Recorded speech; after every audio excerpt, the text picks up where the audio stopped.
Good morning students. आज class 9 के science का जो लेक्चर नंबर 8 है मोशन चैप्टर का, उसे हम कंटिन्यू करते हैं। लास्ट क्लास में हमने पढ़ा था वेलोसिटी के बारे में। सबसे पहले हमने rate of change of motion, ध्यान देने वाली बात क्या था, rate of change of motion. अगर हम मोशन के रेट ऑफ चेंज के बारे में बात करते हैं तो वो क्या कहलाएगा, दिस इज कॉल्ड स्पीड। ठीक है, अगर हम rate of change of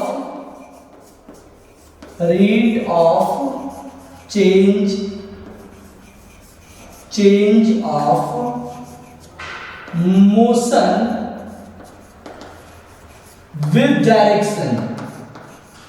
with directions की अगर हम बात करें तो वो क्या होगा, दैट इज कॉल्ड वेलोसिटी। और अगर हम बात करें rate of change of velocity तो देन वो क्या कहलाएगा, एक्सेलरेशन। अब सोचना है इस यहाँ पे कि एक्सेलरेशन क्या कहते हैं, किसे कहते हैं एक्सेलरेशन। मान लो कि कोई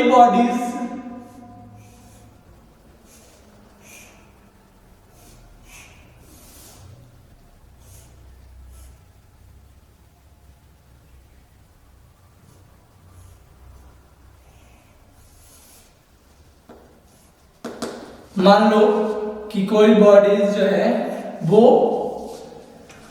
एक स्ट्रेट पाथ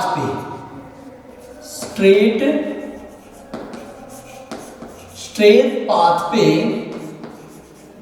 एक यूनिफॉर्म वेलोसिटी से, किस वेलोसिटी से, यूनिफॉर्म वेलोसिटी से मूव कर रहा है।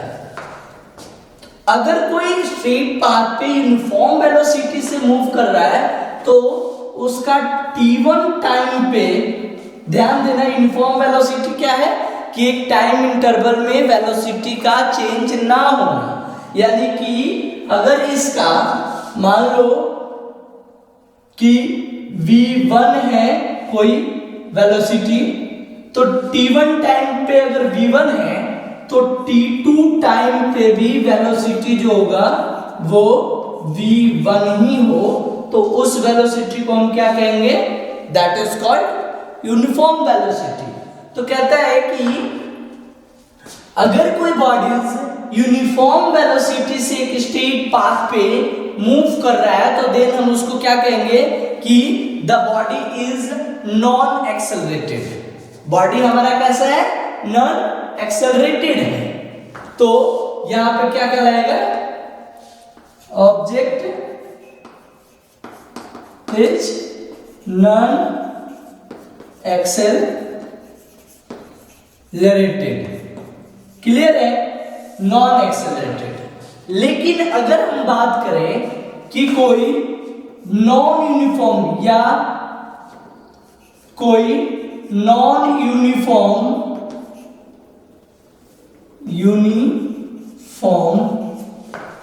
वेलोसिटी हो किसी भी ऑब्जेक्ट का,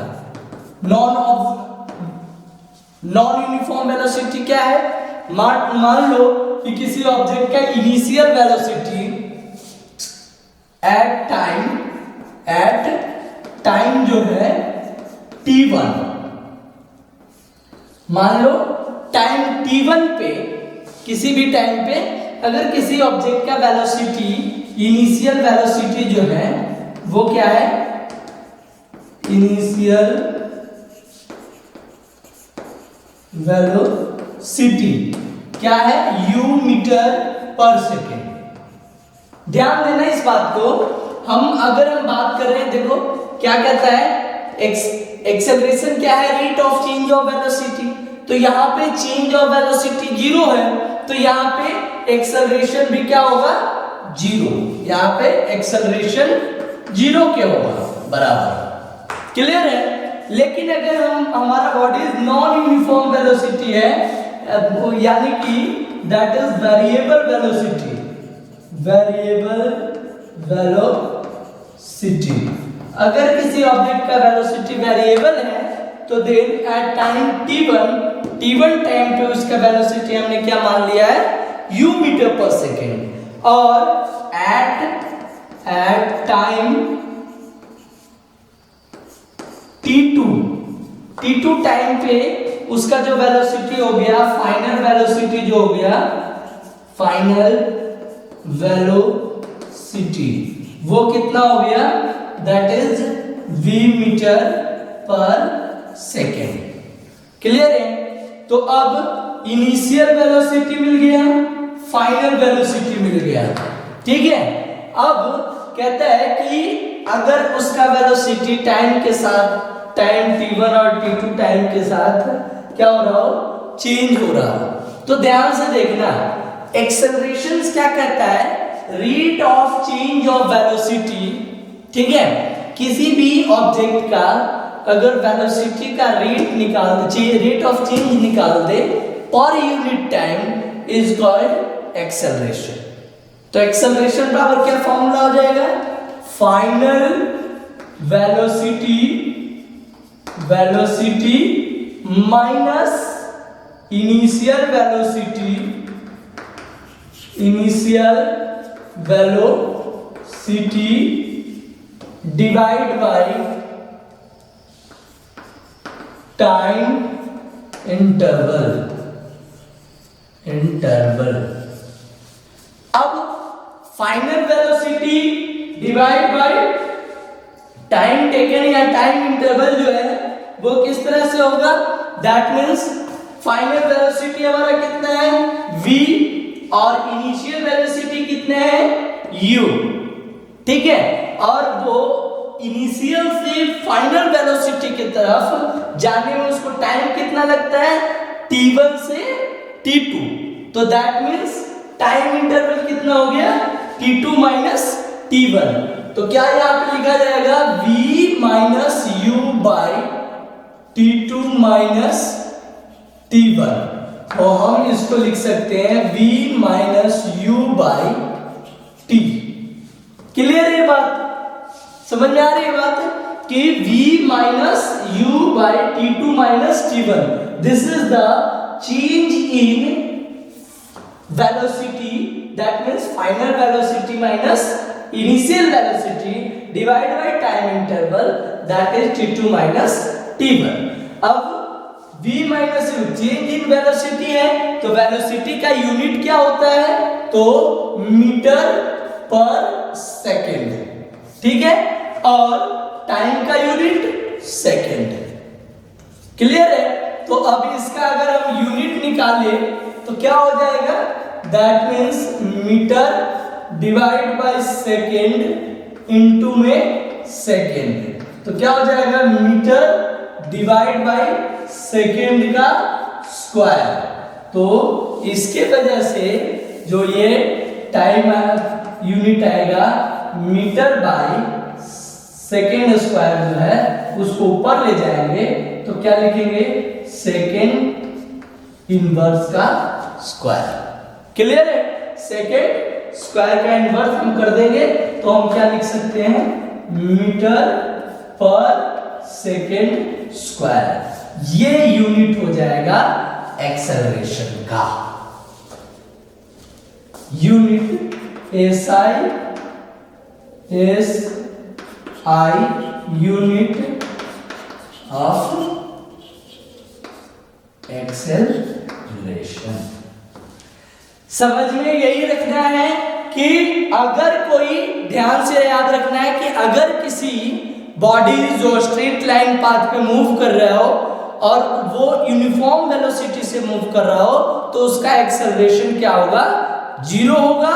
और एक्सेलरेशन कब आएगा, जब वो टाइम के साथ वेलोसिटी में कुछ इजाफा कर रहा हो, वेलोसिटी को बढ़ा या घटा रहा हो, तब वो क्या कहलाएगा, दैट इज एक्सेलरेशन और रिटार्डेशन कहलाएगा। क्लियर है? अगर एक्सेलरेशन अगर बॉडीज का, ध्यान से ये चीज याद रखना है कि अगर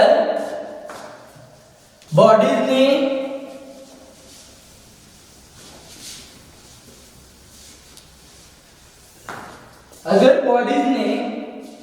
ध्यान देना, इफ बॉडी हैज वेरिएबल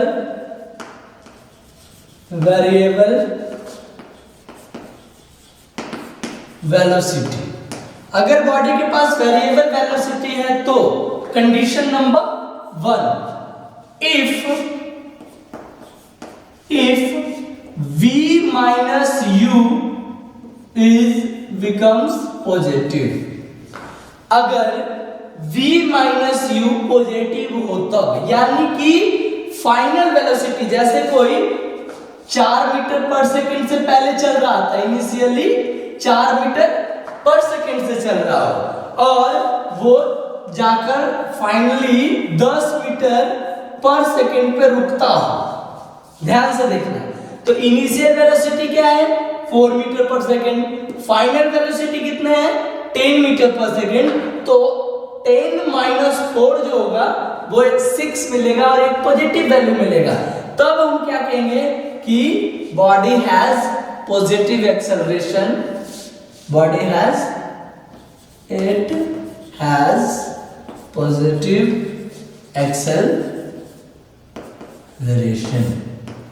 ठीक है, लेकिन सेकेंड कंडीशंस में क्या कहता है कि if v minus u gives negative value, then it has negative acceleration।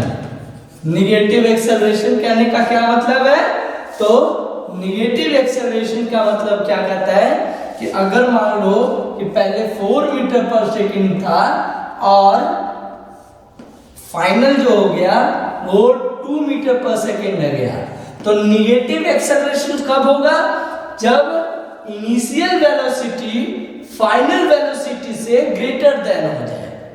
ध्यान से है, कंडीशंस क्या है कि if v is greater than u, तो then acceleration is equal to what, positive acceleration, और if v is less than u, तो then negative acceleration, और इसी को क्या बोलते हैं, दैट इज कॉल्ड रिटार्डेशन।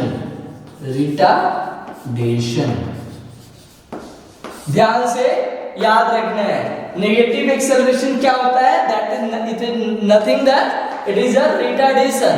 और हमेशा याद रखना कि जब हम गाड़ी में ब्रेक लगाते हैं, जब हम गाड़ी पे ब्रेक अप्लाई करते हैं तो या एक्सटर्नल फोर्स उसके मोशन के अपोज में, मान ले गाड़ी इधर से चल रहे हैं और हम क्या कर रहे हैं, इधर से उसको धक्का दे रहे हैं उसके मोशन के अपोज में, ठीक है, तो देन उसका जो वेलोसिटी में डिक्रीमेंट होता है जो, वो क्या कहलाता है, रिटार्डेशन कहलाता है।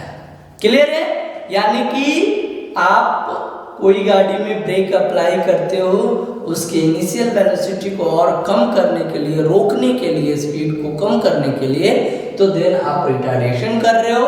और अगर आप गाड़ी के स्पीड को इंक्रीज करते हो, जितना से चल रहे हो उससे इंक्रीज बढ़ाते हो, तो तब आप क्या कर रहे होते हो, पॉजिटिव एक्सेलरेशन, यानी कि एक्सेलरेशन दे रहे होते हो। दोनों ही केस में आपका जो क्या है, ऐसा यूनिट जो होगा वो कितना होगा, मीटर पर सेकेंड स्क्वायर होगा। याद रखना है, स्पीड के केस में मीटर पर सेकेंड और दैट मीन्स वेलोसिटी के केस में मीटर पर सेकेंड, बट यहाँ पे एक्सेलरेशन के केस में ये क्या होगा, मीटर पर सेकेंड स्क्वायर होगा। क्लियर है? अब उसके बाद हम बात करें कि what do you mean by, अब यहां पे भी एक्सेलरेशन भी दो तरह के होते हैं। एक्सेलरेशंस को दो भागों में बांटा गया है। एक्सेलरेशंस दो तरह के कौन कौन से होंगे, तो आपका एक यूनिफॉर्म एक्सेलरेशन और दूसरा नॉन यूनिफॉर्म एक्सेलरेशन। याद रखना है, एक यूनिफॉर्म एक्सेलरेशन और दूसरा non uniform acceleration. Uniform acceleration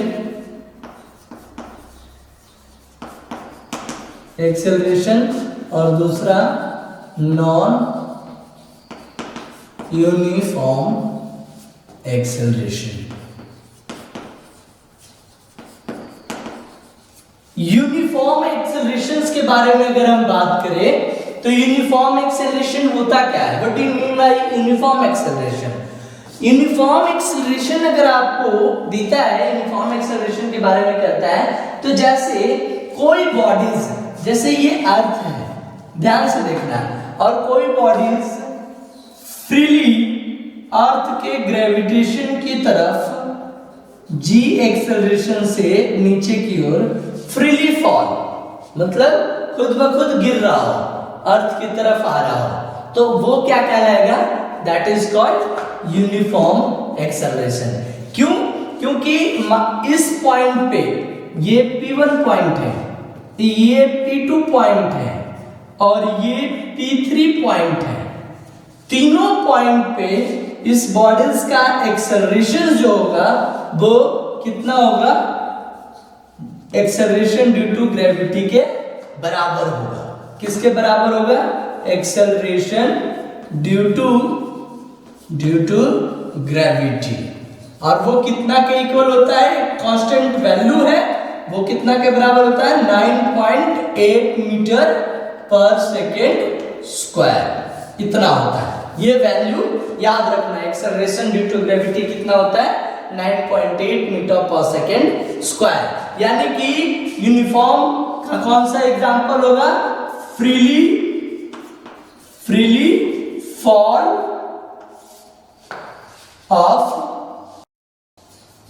falling of body towards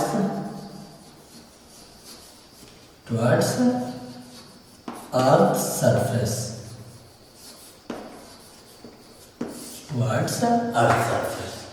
ये है।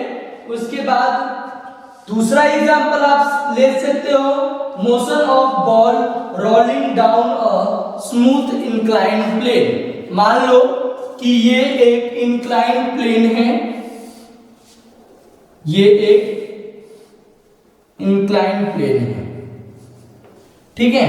अब यहां से कोई बॉल को छोड़ दिया जाए तो वो क्या करेगा? वो इस तरह से रोल करते हुए क्या हो जाएगा? आगे आते जाएगा, ये आगे आते जाएगा। तो ये जो रोलिंग है इसका, वो रोलिंग क्या है? कोई ऐसा नहीं है, एक फिक्स रेट से रोल करता जाएगा और इस इंक्लाइंड प्लेन से इंक्लाइंड प्लेन से बॉल का रोल होना भी एक क्या है? यूनिफॉर्म एक्सेलरेशन का बेस्ट एग्जांपल है। क्लियर है? एक्सेलरेशन समझ में आया, एक्सेलरेशन का यूनिट समझ में आया, इसका फॉर्मूला डेरिवेशन समझ में आया। उसके बाद आपको हमने बताया कि किस तरह से यूनिफॉर्म और नॉन यूनिफॉर्म एक्सेलरेशंस होते हैं। आगे हम बात कर रहे हैं, यूनिफॉर्म एक्सेलरेशन को समझ में आ गया, तो नॉन यूनिफॉर्म एक्सेलरेशन क्या होता है? तो क्या कहता है नॉन यूनिफॉर्म एक्सेलरेशन में? कि जब velocity of body non uniform rate से क्या करता हो, दैट मीन्स चलता हो, चेंज होता हो। Non uniform rate of velocity, the velocity changes with non-uniform rate।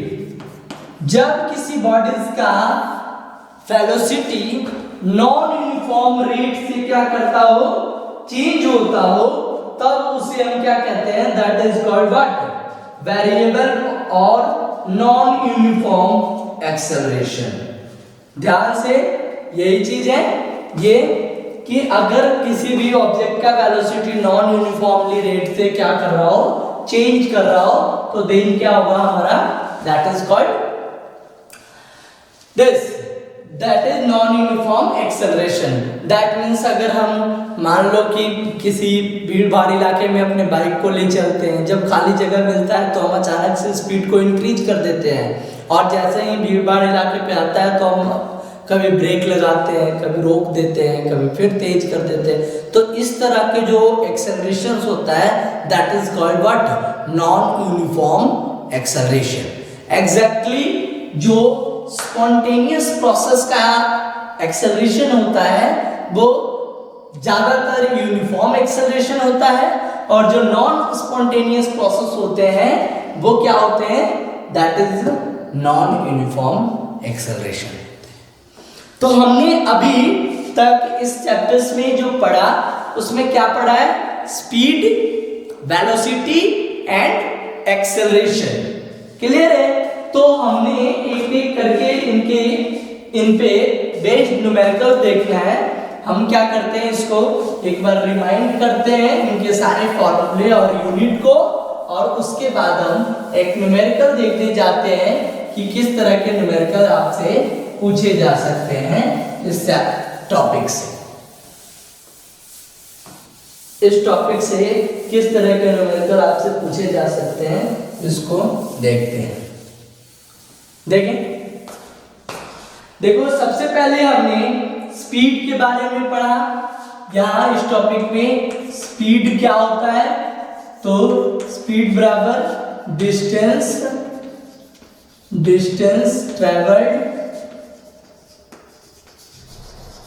Travelled by time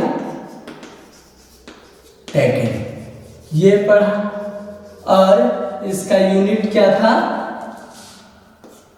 unit metre पर सेकेंड और किलोमीटर पर आवर, ये था। उसके बाद फिर हमने वेलोसिटी पढ़ा। वेलोसिटी क्या हो गया, वेलोसिटी बराबर डिस्प्लेसमेंट ट्रेवल्ड, डिस्प्लेसमेंट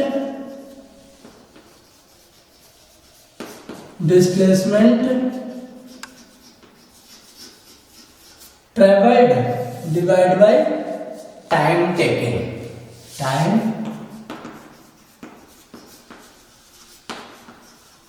टेकन। इसका भी यूनिट क्या हो गया हमारा, मीटर पर सेकेंड और किलोमीटर पर आवर, ये। उसके बाद एक्सेलरेशन हमारा तीसरा,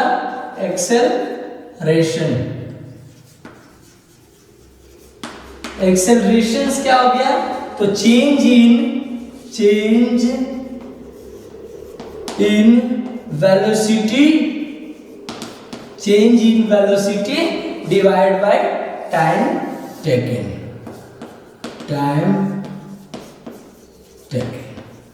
ये। इन तीनों में एक कॉमन बात है, speed is the rate of change of motion, velocity is the rate of change of motion with direction, और acceleration is the rate of change of velocity per unit time. सभी में पर यूनिट टाइम जरूर है। चलो, ये हमारा कैसा क्वांटिटी है, this is a scalar quantity. ये आपका कैसा है, this is a vector quantity.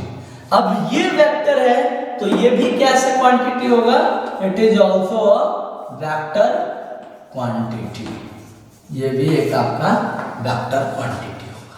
तो ये क्लियर है हमारा। अब हम यहाँ पे एक न्यूमेरिकल्स को देखते हैं कि किस तरह के न्यूमेरिकल्स आपसे पूछा जा सकता है।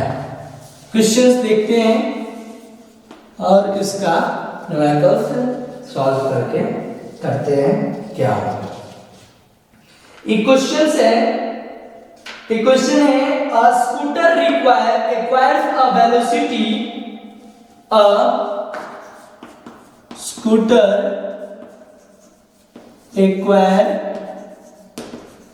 acquires a velocity 36 kilometer 36 kilometre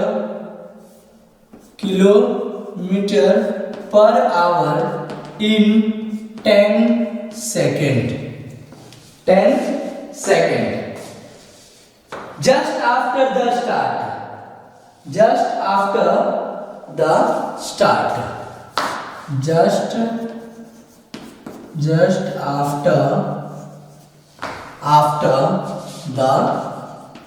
start. It takes 20 seconds to stop. It takes 20 seconds to stop. Calculate the acceleration in two cases. Calculate the acceleration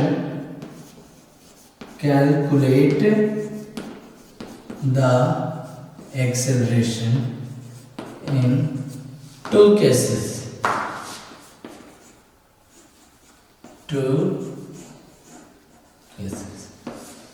देखो, कहता है एक स्कूटर वाहक है जो स्कूटर्स को कितना 36 किलोमीटर पर आवर को पे पहुंचा देता है, एक्वायर कर लेता है। ठीक है, स्पीड क्या कर लेता है 36 किलोमीटर पर आवर। कितना सेकंड में? 10 सेकंड में, जस्ट आफ्टर स्टार्ट। तो इसका एक्सेलरेशन क्या होगा? तो यानी कि एट सॉल्यूशन हम करने जा रहे हैं, ये चीज ध्यान से देखना। एट स्टार्ट यानी कि इनिशियल पॉइंट्स पे, जब स्टार्ट में होगा तो उस टाइम पे इनिशियल वेलोसिटी जो होगा, इनिशियल वेलोसिटी कितना होगा? 0 मीटर पर सेकेंड। वो लीक कहां जाता है? तो 36 किलोमीटर पर आवर। तो फाइनल वेलोसिटी कितना हो गया? Final velocity 36 kilometre per hour. ये पे ले गया। तो हम सबसे पहले देखेंगे, हमने इनिशियल वेलोसिटी मीटर पर सेकंड में माना है, तो इसको भी किस में मान ले? क्योंकि टाइम किस में दे रखा है हमारा? सेकंड में, तो इसको भी मीटर पर सेकंड में चेंज कर ले। तो हम कैसे चेंज करेंगे? तो 36 मल्टीप्लाई 5/18 टू ज़ा दैट इज 10 मीटर पर सेकंड। क्लियर है? अब क्या हो गया? फाइनल वेलोसिटी हमारा 10 मीटर पर सेकंड हो गया। इनिशियल वेलोसिटी कितना था हमारा? 0 मीटर पर सेकंड। तो 0 से 10 मीटर पर सेकंड तक ले जाने में उसको टाइम कितना लगा है? तो 10 सेकंड। तो टाइम टेकन कितना है भाई? Time taken is equal to 10 second. Clear है? तो अब 10 सेकंड्स में क्या किया है? वो 0 से 10 मीटर पर सेकंड से, तो then acceleration is equal to, क्या था हमारा formula? v minus u by t, time metre. तो v कितना है? 10 metre minus 0 divide by 10 divide by 10 यानी कि 1, और यूनिट क्या होगा? तो मीटर पर second square. This is the done पहला पार्ट, फर्स्ट केस का हमारा हो गया। सेकंड कहता है it takes 20 second to stop. अब क्या हो गया कि 10 मीटर जाने के बाद वो 20 सेकेंड में 0 पे जाता है, स्टॉप होता है। यानी कि स्टॉप होने के मतलब क्या हो गया कि उसका वेलोसिटी फाइनली क्या हो गया? 0 हो गया। तो सेकेंड केस जो क्या हो गया कि अब यही स्कूटर 10 मीटर पर सेकेंड, तो अब ये बन गया हमारा इनिशियल वेलोसिटी। सेकेंड केस में इनिशियल कितना है? इनिशियल वेलोसिटी कितना है? 10 मीटर पर सेकेंड। ठीक है, और फाइनल वेलोसिटी कितना है? फाइनल वेलोसिटी कितना है? तो वो है हमारा that is goes up to 0 metre पर सेकेंड। अब यहाँ पे देख लेना, यहाँ क्या हो रहा है, एक्सेलरेशन, और यहाँ पे क्या है, initial is greater then final. तो यहाँ पे क्या हो गया, रिटार्डेशन, यानी कि उसने जब वो ब्रेक मारा गाड़ी स्कूटर में तो उसको 20 सेकेंड लग गया। क्या होता है कि जब हम ब्रेक लगाते हैं गाड़ी वगैरह में तो वो अचानक वहीं के वहीं नहीं रुक जाता है। जब हम एक्सेलरेटेड होते हैं, स्पीड में होते हैं, तो वो कुछ दूर तय करके गाड़ी को स्टॉप करता है धीरे धीरे। तो देन क्या होगा कि वो 10 से 0 पे जाने में उसको टाइम टेकन जो लगा, टाइम टेकन कितना, 20 सेकेंड, टाइम टेकन 20 सेकेंड। तो 20 सेकेंड में वो जाता है वहां, तो उसका कितना वैल्यू हो जाता है, दैट मीन्स देखो कि एक्सेलरेशन देन एक्सेलरेशन तो होगा नहीं, रिटार्डेशन कितना होगा, retardation is just the negative of acceleration. तो इसको एक्सेलरेशन भी बोल सकते हैं, तो हम एक्सेलरेशन ही लिखे क्योंकि एक्सेलरेशन ही पूछ रहा है। एक्सेलरेशन, तो acceleration is equal to final velocity minus initial velocity by time. Final velocity 0 minus 10 divide by 2, तो माइनस 10 बाई 2, तो 1/2 माइनस 0.5 मीटर पर सेकेंड स्क्वायर। और अगर आपका वैल्यू एक्सेलरेशन का माइनस आता है तो यहां पे लिख देना है negative value of acceleration shows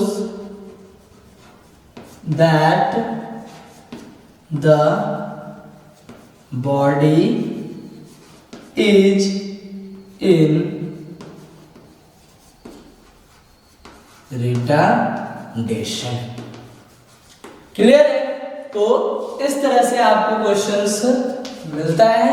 cover करने के लिए आप एनसीईआरटी बुक से उठाकर क्वेश्चंस को, यहां तक के क्वेश्चंस को आप कवर कर सकते हो। उसके बाद नेक्स्ट जो हमारे पास टॉपिक है वो है, अगले लेक्चर्स में हम देखेंगे, वो है ग्राफिकल रिप्रेजेंटेशन ऑफ मोशन। हम उसमें सभी ग्राफ्स को एक एक करके क्लियर करेंगे और ग्राफिकल इक्वेशंस के बारे में हम डील करेंगे आगे की क्लासेस में। आगे हमारे पास जो चैप्टर्स में है वो क्या पढ़ना है, साइंस के जो मोशंस चैप्टर का जो 9th लेक्चर होगा वहां पे हम डिस्कस करेंगे ग्राफिकल रिप्रेजेंटेशन ऑफ मोशन। जैसे यूनिफॉर्म वेलोसिटी, उसको कैसे रिप्रेजेंट करेंगे, यूनिफॉर्म स्पीड को कैसे रिप्रेजेंट करेंगे ग्राफ पेपर पे। तो हम वहां पे देखेंगे एक एक करके ये ग्राफिकल रिप्रेजेंटेशन कैसे किया जाता है।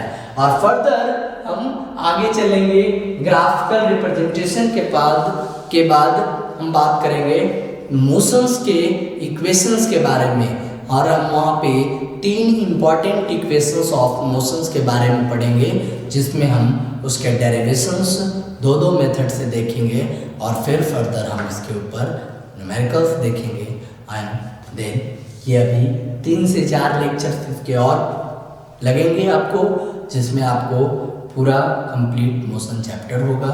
और उसके बाद फिर हम कुछ इम्पॉर्टेंट क्वेश्चंस लेकर आएंगे जिसको हम डिस्कस करेंगे। यहाँ पे आपके लिए इम्पॉर्टेंट होगा, कुछ प्रैक्टिकल क्वेश्चंस होंगे, कुछ मेंटल बेस्ड क्वेश्चन होंगे, जिसका डेली लाइफ में यूज होने के बावजूद हम उसका जवाब नहीं ले पाते हैं।